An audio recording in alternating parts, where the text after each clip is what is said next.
Hey YouTube, thought I'd let you know what I found out on this here Amana propane furnace.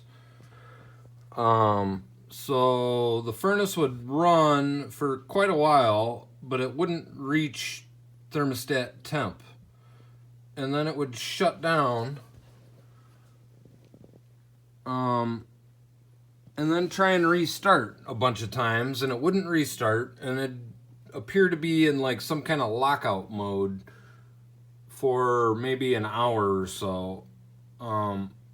So what I discovered is that this rubber tube right here, this is a vacuum sensor.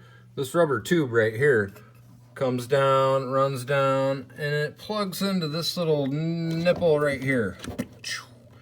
And when I pulled this tube off, a whole bunch of water started pouring out of this little nipple here. And so that got me thinking that, hey, I should probably pull this tube off, because this tube goes right out the side of the thing and into this little doohickey and into this pump and whatnot out the house. Turns out this hose was plugged. Save yourself a service call. Pull this hose off just like that. It's just a press fit. Just pull it off. If you see any water right there in the nipple, your hose is plugged, or this unit out here is plugged, or this pipe here is plugged.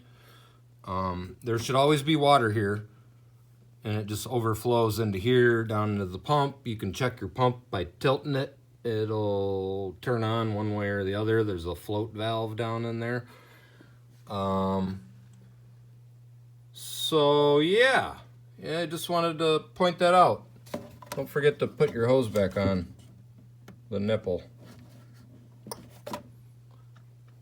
All right, guys, later.